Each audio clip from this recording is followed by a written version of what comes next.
मैं 13 साल की यतीम खूबसूरत बच्ची थी जब मेरी फूफो ने मुझे 2 लाख में पठान को बेच दिया।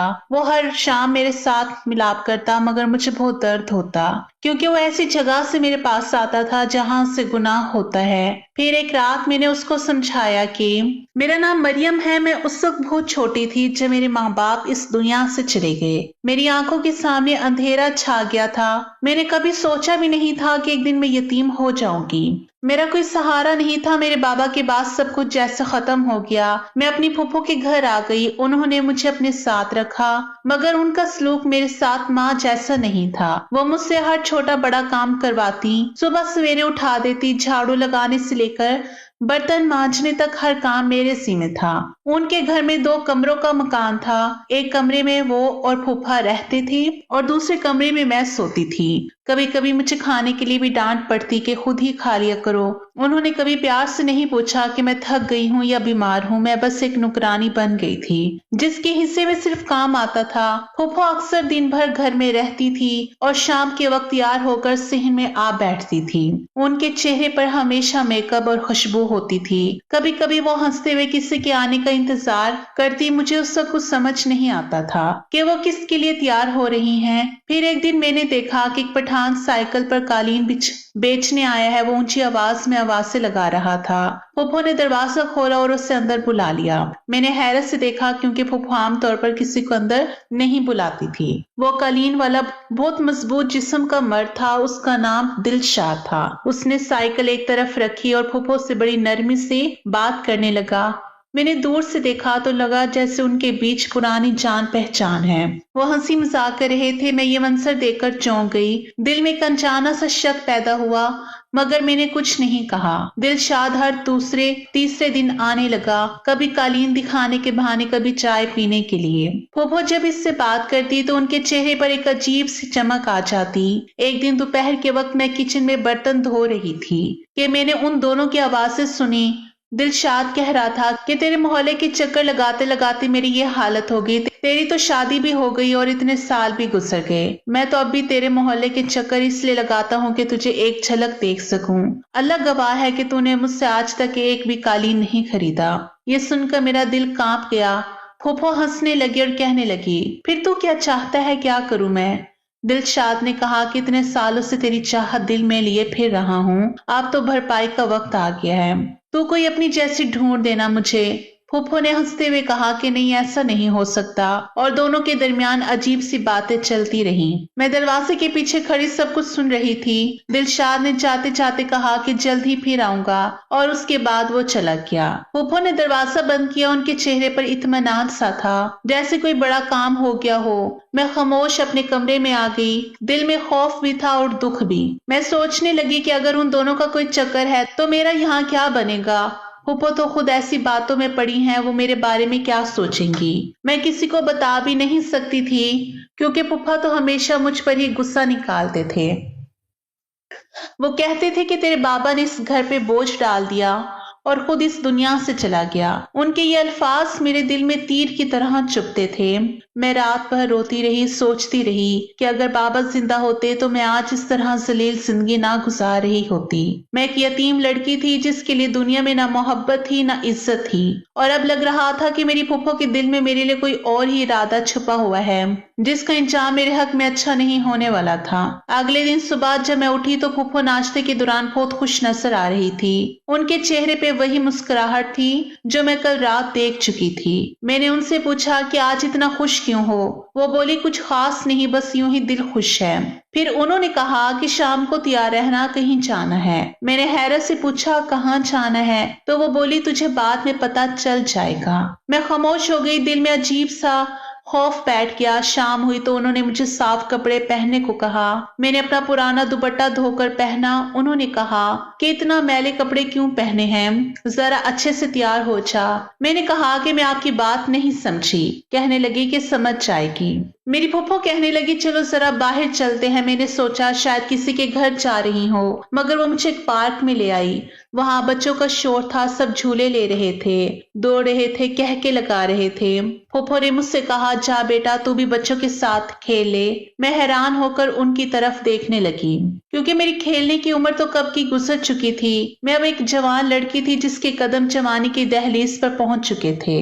मैंने आहिस्ता से कहा, फूफो मैं कहाँ खेलूं, मैं तो बड़ी हो गई हूँ। उन्होंने जोर से कहा कि मैं कह रही हूं ना, जा थोड़ा बाहर जाके बैठ जा या झूले ले ले। मैं चुपचाप एक दरख्त के नीचे जाकर बैठ गई। फूफो एक बेंच पर जाकर बैठ गई। थोड़ी देर बाद मैंने देखा कि वही पठान दिलशाद आकर उनके पास बैठ गया। मैं चौंक गई। वो दोनों आहिस्ता आहिस्ता बातें कर रही थी और दोनों बार बार मेरी तरफ देख रहे थे। मैंने नजरें झुका ली, लेकिन दिल में एक अजीब सी बेचैनी बढ़ती जा रही थी। मुझे लगा जैसे वो मेरे बारे में बात कर रहे हों। मैंने अपने हाथों का आपस में जगड़ लिया और दिल ही दिल में दुआ मांगी कि काश मेरा वहम हो। दोनों के चेहरे पर हंसी थी, मगर उनकी नजरों में एक अजीब सा मतलब छुपा हुआ था। कुछ देर बाद फूफो उठी और बोली, चलो मरियम घर चलते हैं। शाम को जब हम वापस आए तो वो बहुत खुश नजर आ रही थी। उनके चेहरे पर चमक थी जैसे कोई बड़ा काम करके आई हो। अगले दिन सुबह वो मोबाइल हाथ में लिए बैठी थी और मुस्कुरा रही थी। मैंने झाड़ू लगाते हुए उनसे पूछा कि फूफो आप क्या देख रही हैं? उन्होंने हंसते हुए कहा कि अपने लिए कपड़े देख रही हूँ। एक एक सूट 8-8 हजार का है।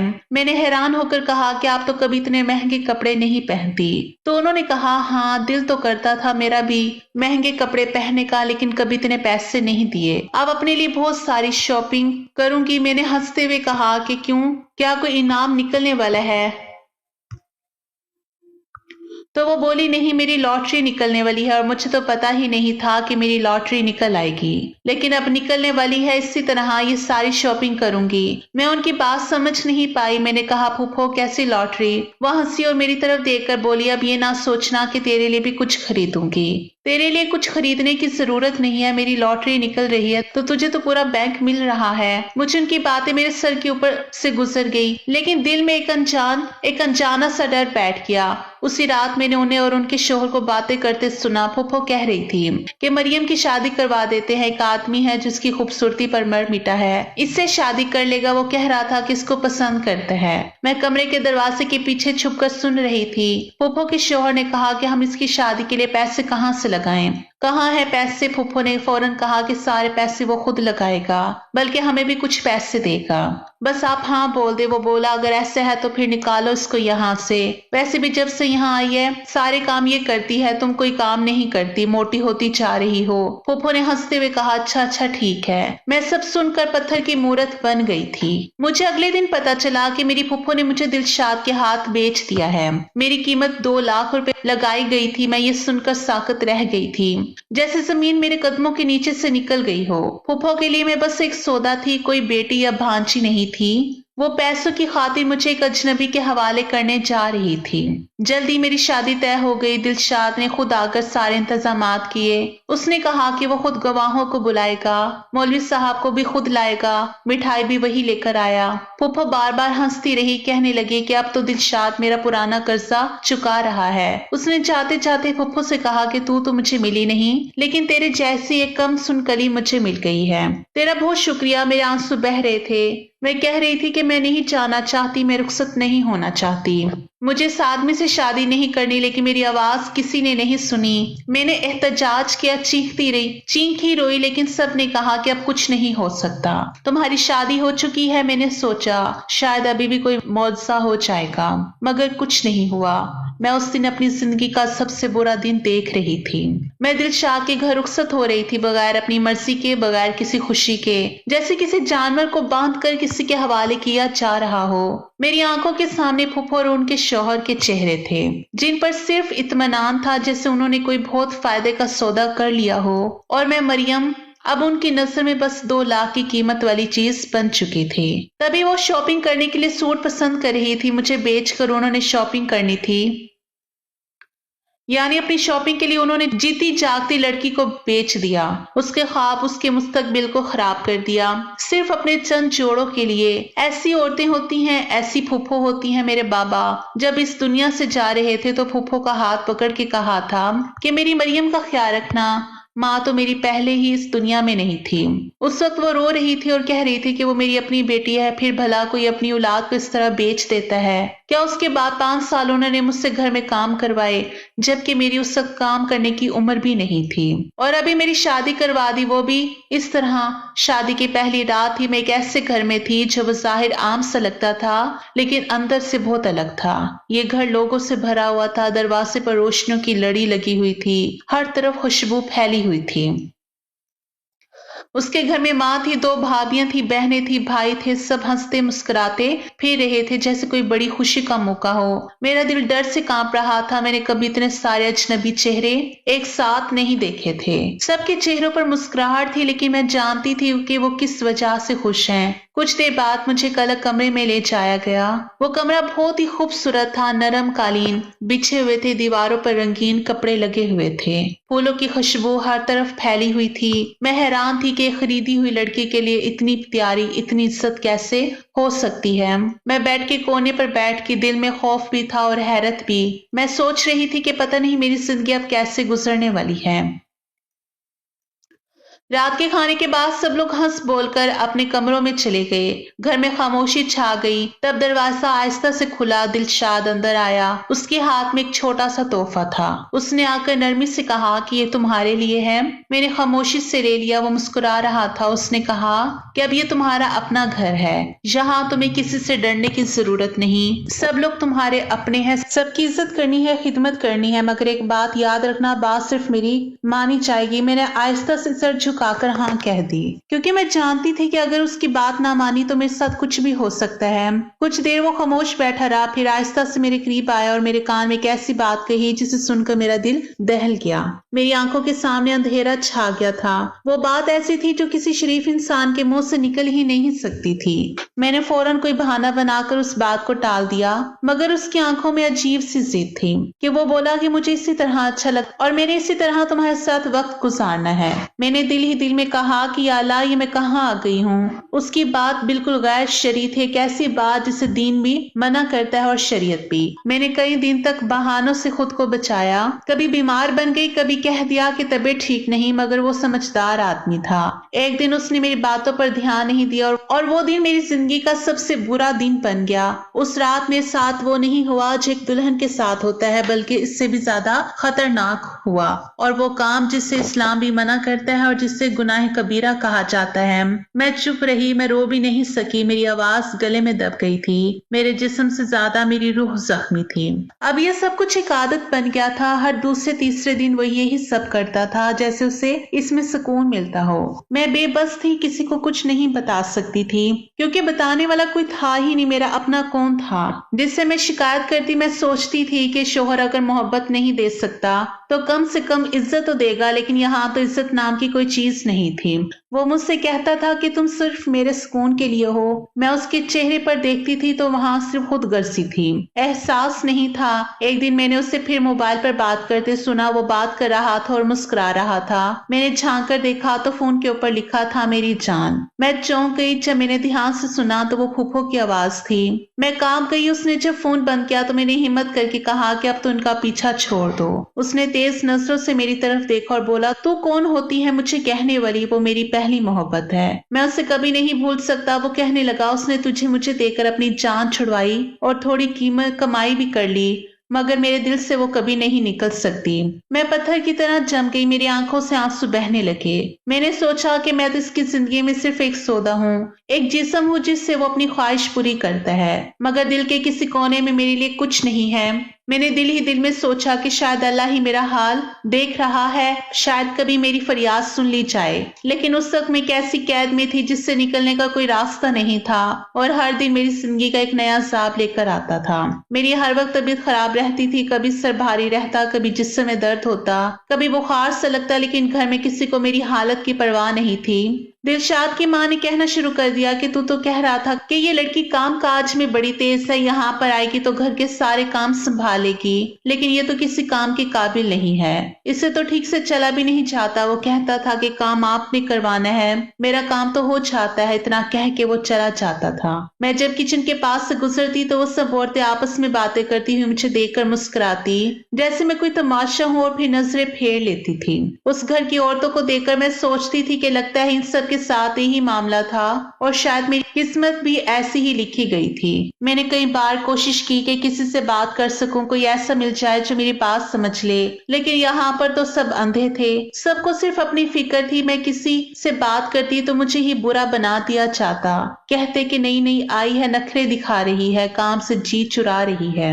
और जब मैं खामोश रहती तो कहते कि बहुत चालाक है, चुप रहकर सबकी बातें सुनती है। मैंने दिल में सोचा कि शौहर मेरा शायद वही मेरा सहारा बने। जब से आई हूँ कोई बुरा रवैया मेरे साथ नहीं किया सिवाय उससे गलत काम के। ना उसने कभी गाली दी, ना ऊंची आवाज में बात की, लेकिन फिर भी मेरे दिल में एक अनजाना खौफ रहता कि ये सुकून कब तक है, कब फिर वो रात आ जाएगी जब मेरी चीखें भी दीवारों में दबकर रह जाएंगी। मैंने एक दिन हिम्मत करके सोचा कि उसको प्यार से समझाने की कोशिश करूं, शायद नरमी से बात करने से वो समझ जाए। मैंने उसके पास जाकर धीरे धीरे बात शुरू की। वो बैठा मेरी बात सुनता रहा। खामोशी से मैंने दिल में उम्मीद बांध ली थी कि शायद आज वो मेरी बात मान जाएगा, लेकिन जब मैं अपनी बात खत्म कर चुकी तो वह हल्का सा मुस्कुराया और बोला, तुम्हारा तो कोई काम ही नहीं है, इस मामले में बोलने का तुम्हारा काम है। मेरी बात मानना शोहर का काम होता है। बीवी की बात मान लो और तुम मुझे बैठकर लेक्चर दे रही हो, तफसीलें सुना रही हो। मैं तुम्हारी कोई बात नहीं मानूंगा। मैंने कहा, तो फिर इस तरह तो मैं बीमार ही रहूंगी और आके भी किसी काम की नहीं रहूंगी। वो कहने लगा, मर तो नहीं जाओगी ना, बस जो होता है होने दो। मैं बहुत परेशान थी। मैं दिन रात रोती थी, रात को जाग जाग कर आंसू बहाती थी। मुझे लगता जैसे मेरा वजूद ही खत्म हो गया है। एक दिन मैंने कहा कि मुझे मेरी फूफो से मिलवाने ले जाओ, मुझे उनसे बात करनी है, शायद वो कोई हल बता सके। तो उसने कहा कि जितनी मोहब्बत है तुम्हें उससे वो तो मैं भी जानता हूँ, लेकिन चलो ले जाता हूँ। मैंने सोचा था कि फूफो से ही जाके बात करूं, क्योंकि फिर और किससे बात करती। वही तो थी जिन पर मुझे कुछ भरोसा था। जब हम फूफो के घर पहुंचे तो वो मुझसे ऐसी मिली जैसे बड़ी खुश हुई, जैसे कोई मेहमान आया हो, चाय पानी पूछा, हंसी मजाक किया। लेकिन जब मैंने बातों बातों में अपने मसले के बारे में बात की तो वो जोर से हंसने लगी और कहने लगी कि अच्छा ऐसा होता है। मैंने कहा, आप हंसे नहीं, मैं बहुत बड़ी मुसीबत में हूँ, मुझे बहुत तकलीफ होती है, बीमार रहती हूँ, अब तो खाना भी ठीक से नहीं खाया जाता। तो उन्होंने कहा कि भाई ये तो तुम्हारा और तुम्हारे शौहर का मामला है, मैं बीच में क्या बोल सकती हूँ। मैंने कहा कि शादी तो आपने करवाई है, आपने ही दिलशाद से रिश्ता करवाया था, आप उसको थोड़ा सा समझाएं। वैसे भी शादी के बाद ही आप दोनों की बातें चलती रहती हैं, आपके फोन पर घंटों बात होती है। वो कहने लगी कि अच्छा ये भी पता है तुम्हें, यहाँ तो बातें तो चलेंगी हमारी, अगर तुम्हारे अंदर इतना दम है तो अपने शोहर को खुद मना कर लो। मैंने कहा कि मैंने बहुत कोशिश की है लेकिन वो सुनता ही नहीं। मुझे लगता है जैसे मैं कैद में हूँ। तो वो कहने लगी कि हर घर में ऐसी बातें होती रहती हैं, औरत को बर्दाश्त करना ही पड़ता है। मुझे गुस्सा तो बहुत आ रहा था, दिल चाहा कि वही रो दूं, चिल्लाऊं कि आपने मेरी जिंदगी तबाह कर दी, लेकिन मैंने खुद को जब्त किया और फिर से कहा कि आप उनसे बात करें, उनको थोड़ा सा समझाए। उसने कहा कि ठीक है समझाऊंगी, मगर मुझे पता था कि वो झूठ बोल रही थी,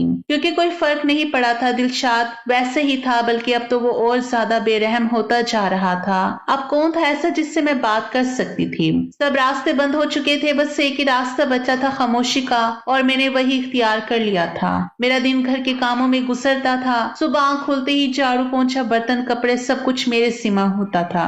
मैं सारे दिन उसकी माँ की बातें सुनती रहती थी। कभी वो अपने दुख सुनाती, कभी बहुओं की बुराइयां करती, और मैं बस हाँ में हाँ मिलाती रहती थी, क्योंकि अगर कोई बात गलती से भी उनके खिलाफ निकल जाती तो सारा घर मेरे सर पे आ जाता था। वो बहनें भी आकर मुझसे ऐसे बर्ताव करती थी जैसे मैं कोई नौकर हूँ। वो कहती कि ये लड़की तो काम ही नहीं करती, सारा दिन हाथ पे हाथ धरे बैठी रहती है। और उनकी माँ कहती कि पता नहीं कि मेरा बेटा किस आफत को घर ले आया है। रात होती तो मेरे लिए वही अजाब लेकर आता था, वही जुल्म, वही अजियत, वही नापाक काम जो ना दीन इजाजत देता है ना इंसानियत में बर्दाश्त कर सकती थी। मेरे जिस्म का एक हिस्सा जैसे चूर चूर हो चुका था।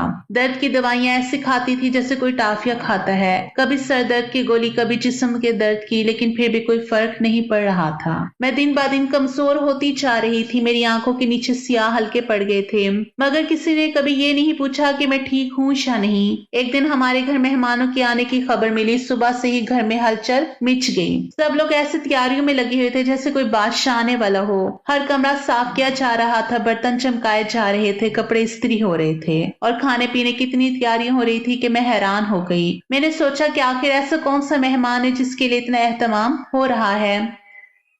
जब मैंने अपनी सास से पूछा तो वो बोली कि तुम्हारे शोहर का चचा आ रहा है, ये वही बंदा है जिसका पूरे खानदान में बहुत रौब है। तुम्हारा शोहर भी सिर्फ उसी से डरता है, उसकी हर बात खुर आखिर होती है। मैंने सुना तो ज्यादा सोच में नहीं पड़ी, बस दिल में कहा कि शायद यही लोग हैं जो अपने रौब से दूसरों को सीधा रखते हैं। जब वो आए तो घर का माहौल ही बदल गया, सब लोग उनके आगे पीछे थे। उनके आने पर हर कोई खुश था। मैंने भी पर्दा करके उनको सलाम किया।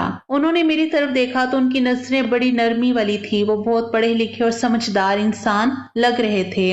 उनकी बीवी भी साथ ही, उनके चेहरे पर सुकून था, वकार था। जब उनकी बीवी ने मुझसे बात की तो इतनी मोहब्बत से मिली जैसे बरसों से जानती हो। वो बार बार कहती कि तुम बहुत शरीफ लग रही हो, बहुत सादा मिजाज हो, अल्लाह तुम्हें खुश रखे। फिर चचा जी ने दिलशाद की तरफ देखकर कहा कि सुना है तुमने इस लड़की को खरीदा है, ये बात ठीक है? तो दिलशाद ने बड़ी बेफिक्री से कहा ये तो वैसे भी होता है। उन्होंने फौरन कहा कि अब कहाँ होता है, अब कौन से जमाने में ये रिवाज रह गए हैं। तुम्हें ऐसा नहीं करना चाहिए था, किसी की बेटी को यूं खरीदना कोई अच्छी बात नहीं है। तुम्हें अपने गुनाहों का एहसास होना चाहिए। उनके लहजे में सख्ती भी थी और दुख भी। मुझे पहली बार लगा शायद कोई है जो सच बोल रहा है। उनकी बातों और उनकी शख्सियत को देखकर मेरे दिल में कास जागी, जैसे शायद वो मेरी मदद कर सके। मैं दिल ही दिल में सोचने लगी कि अगर कभी मौका मिला तो मैं इनसे जरूर बात करूंगी। लेकिन फिर दिल में ये भी ख्याल आया कि ये तो मर्द है, मैं इनसे कैसे अपनी ये शर्म वाली बात करूं। फिर मैंने इरादा किया कि उनकी बीवी से बात करूंगी, मगर यहाँ पर कोई मौका ही नहीं मिला। कोई भी मुझे उनके साथ अकेला नहीं छोड़ता था। हर वक्त कोई ना कोई इर्द गिर्द होता था। जब वो लोग जाने लगे तो जाते जाते हमें अपनी एक शादी की दावत देके मैं अंदर ही अंदर खुश हो गई कि इसी बहाने उनसे दोबारा मिलने का मौका मिल जाएगा। शायद इस बार मैं अपनी बात कह सकूं। जब शादी का दिन आया तो मेरी सास भी जाने के लिए तैयार थी, लेकिन एंड टाइम पे उनकी तबीयत खराब हो गई। तो दिलशाद ने कहा कि तुम दोनों को ही जाना है। मैं दिल में डर रही थी, लेकिन साथ ये खुशी भी थी कि शायद आज मेरा दर्द किसी के सामने आ जाए। चाचा जी के घर पहुंचकर जब मैं उनकी बीवी से मिली तो वो पहले से ही मेरा इंतजार कर रही थी। उनके चेहरे पर एक अजीब सी संजीदगी थी, जैसे वो कुछ जानती हो। उन्होंने नरमी से मेरा हाथ पकड़ा और बोली, बेटा तुम बड़ी परेशान और डरी हुई लग रही हो। ये लोग कुछ अच्छे नहीं है, मैं इन सबको अच्छी तरह जानती हूँ। कोई मसला है तो मुझे बताओ, मैं तुम्हारी अपनी माँ जैसी हूँ। मैंने उनकी बात सुनी तो जब्त ना कर सकी, मेरी आंखों से आंसू बहने लगे और मैं सिसक कर रोने लगी। वो समझ गई कि कोई बड़ी मुसीबत है। उन्होंने मुझे अपने गले से लगा लिया, मेरे सर पर हाथ फेरते हुए कहा कि डरना मत, मुझे सब बताओ। मैंने हिचकिचाते हुए सब कुछ बता दिया, शुरू से लेकर आखिर तक कि किस तरह मेरी फूफो ने पैसों की लालच में मेरा रिश्ता किया, किस तरह दिलशाद को उनके साथ ताल्लुक है और मेरे साथ कमरे में क्या करता है। वो सुनती गई, उनके चेहरे का रंग बदलता गया। फिर अचानक उन्होंने अपने कानों को हाथ लगाया और बोली, अस्तगफिरुल्लाह, ऐसा इंसान तो हमारे पूरे खानदान में कभी पैदा नहीं हुआ। ये किस राह पे निकल गया, तुम फिक्र ना करो, इसकी ऐसी क्लास लगाएंगे कि ये बिल्कुल तीर की तरह सीधा हो जाएगा। मैंने डरते हुए कहा कि अगर उसे पता चल गया मैंने शिकायत लगाई है तो वो मुझे मार डालेगा। वो कहने लगी कि तुम फिक्र मत करो, अगर उसने दोबारा तुम पर कोई जोर जबरदस्ती की या हाथ उठाने की कोशिश की तो इसके साथ और भी बुरा होगा। तुम बस हिम्मत रखो, मैं अपने शोहर को सब कुछ बताऊंगी और वो दिलशाद को समझाएगा तुम अब अकेली नहीं हो, मैं तुम्हारे साथ हूँ। उनके ये अल्फाज मेरे दिल के अंदर उम्मीद की रोशनी बन गए। मुझे लगा जैसे बरसों के बाद पहली बार किसी ने मेरा दुख सुना है, किसी ने मेरी तकलीफ को महसूस किया है। मैंने उनके कदमों में सर रख दिया और पहली बार सुकून की एक सांस ली। एक दिन मेरे सामने ही दिलशाद को उसके चचा का फोन आया। उसके चेहरे पर अचानक एक संजीदगी छा गई। मैंने सुना कि चचा कह रहे थे जरा घर आओ, तुमसे जरूरी बात करनी है। दिलशाद ने सर हिलाकर कहा, जी आता हूँ, और फोन बंद कर दिया। मेरा ये दिल एकदम जोर जोर से धड़कने लगा। मुझे डर लग रहा था कि अगर चचा ने उसके सामने सब कुछ कह दिया, किसी तरह उसे पता चल गया कि बात मुझसे पहुंची है, तो पता नहीं वो क्या करेगा। मैंने अपने दिल को समझाया कि शायद वो सिर्फ कारोबार या जमीन जायदाद की बात करने के लिए बुला रहे हैं, मगर दिल का खौफ किसी तरह कम नहीं हो रहा था। वो शाम को वापिस आया तो उसका रवैया बिल्कुल अलग था। उसकी आंखों में वही सख्ती नहीं थी जो हमेशा होती थी, बल्कि वो मुझे अजीब सी नजरों से देख रहा था, जैसे सोच रहा हो कि मैं कैसी हूँ, क्या महसूस करती हूँ। मैं उसके चेहरे के तासुरात पढ़ने की कोशिश कर रही थी, लेकिन कुछ समझ नहीं पा रही थी। वो खामोशी से मेरे करीब आया, फिर एक लम्हे के लिए रुका और बोला, आज रात सुकून से सो जाओ। मैंने हैरान होकर उसकी तरफ देखा, क्योंकि ये पहला मौका था जब उसने मुझे इस तरह नरमी से बात की थी। फिर वो बोला कि सुबह मैं अपने घर वालों से बात करूंगा और तुम्हें साथ लेके चचा के घर शिफ्ट हो जाऊंगा। मैं बिल्कुल हैरान रह गई। अगली सुबह जब उसने अपनी माँ और बहनों को बताया कि हम चचा के घर जा रहे हैं तो घर में जैसे हंगामा मच गया। सब कहने लगे कि हमारे घर के काम कौन करेगा, बर्तन कौन धोएगा, खाना कौन बनाएगा। दिलशाद ने इत्मीनान से कहा कि नौकर रख लो और फिर बगैर किसी बहस के सामान पैक करने लगा। मैं चुपचाप उसके पीछे देखती रही। दिल में खौफ भी था लेकिन एक अनोखी सी उम्मीद भी जाग रही थी। शायद मेरी जिंदगी बदलने वाली थी। हम चचा के घर पहुंचे तो चचा ने हमें बहुत प्यार से इस्तकबाल किया। मुझे लगा जैसे मैं किसी नए जहां में आ गई हूँ। वो घर नहायत पुरसुकून और साफ सुथरा था। उनका बर्ताव इतना अच्छा था कि मैं हैरान रह गई। उन्होंने मुझे बेटियों जैसा प्यार दिया। मैं उनकी बहू बन के रहने लगी मगर उन्होंने कभी मुझे बहू नहीं कहा। वो कहती थी कि तुम तो मेरी अपनी बेटी हो। सबसे बड़ी बात यह थी कि दिलशाद बिल्कुल बदल चुका था। वह मेरे साथ वो जुल्म नहीं करता था बल्कि बड़े प्यार और नरमी से बात करता था। वह मुझ पर गुस्सा नहीं करता था, ना ही वो हराम काम का जिक्र करता था बल्कि वो मेरा ख्याल रखता था। मेरे लिए चीजें लाता था, कभी फूल, कभी कपड़े, कभी चॉकलेट। वो कहता था कि तुम खुश रहो तो मेरा दिल खुश होता है। मैं उसकी इस तब्दीली को देखकर हैरान भी थी और मुतमईन भी। वो मुझे सैर करवाने के लिए ले जाता था, पार्क ले जाता, बाजारों में घुमाता, कहता था अब तुम मेरी इज्जत हो, मेरी जिम्मेदारी हो। एक दिन मैंने हिम्मत करके चाची से पूछा कि ये सब कैसे हो गया। सिर्फ चचा के समझाने से वो एकदम इतना बदल गया। वो मुस्कुराई और बोली नहीं, ऐसी बात नहीं है, उसके पीछे एक बड़ी वजह है। फिर उन्होंने आहिस्ता आहिस्ता बता दिया कि दिलशाद की फैमिली किराए के मकान में रहती है। उनके पास ना अपना घर है, ना कोई जमीन, ना कोई दुकान, ना जायदाद। तुम्हारे चचा के पास बहुत कुछ है। ये घर भी उनका है, दुकानें भी उनकी है, जमीनें भी उनकी हैं। और क्योंकि हमारी कोई औलाद नहीं है, हमने फैसला किया है कि हम अपनी सारी जायदाद और दिलशाद के नाम कर देंगे। फिर वो थोड़ी देर रुककर बोली, लेकिन उसके साथ एक शर्त है। तुम्हारे चचा ने साफ साफ कहा है कि अगर दिलशाद ने उस लड़की को खुश नहीं रखा, अगर उसकी आंखों में कभी एक भी आंसू आया या उसने दोबारा को शिकायत की तो उसे जायदाद में 1 रुपया भी नहीं मिलेगा। तुम्हारे चचा ने यही बात उससे सामने बैठकर कही और तब से वो बदल गया। वो डरता है कि अगर तुम्हारे साथ बुरा किया तो सब कुछ खो देगा। मैं ये सुनकर खामोश होगी। मेरे दिल में एक अजीब सा सुकून उतरने लगा कि आखिर किसी ने इंसाफ किया है, किसी ने मेरे दुख का इलाज ढूंढ निकाला। मैंने आहिस्ता से कहा, चाची आपने मेरे लिए फरिश्ता बनकर काम किया है। आपने मुझे वो जिंदगी दी जिसकी उम्मीद भी नहीं थी। वो हंस पड़ी और बोली, बेटी मैंने सिर्फ अपना घर संवारने की कोशिश की है। मुझे भी तो बहू चाहिए थी, बेटी चाहिए थी, तुम आ गई तो मेरा घर भी भर गया। मैंने उनके हाथ चूम लिए। मेरी आंखों में आंसू थे लेकिन ये आंसू दुख के नहीं थे बल्कि सुकून और शुक्र के थे। मुझे लगा कि मैंने जितनी मुसीबतें उठाई थी इन सब का सिला मिल गया था। अब मैं खुश थी। मेरी जिंदगी में पहली बार सुकून था। अब मैंने जान लिया था कि सब्र का फल हमेशा मीठा होता है और कभी कभी इंसान को निजात किसी अजनबी के अल्फाज से मिल जाती है, जैसे मुझे चची की मोहब्बत से मिली थी।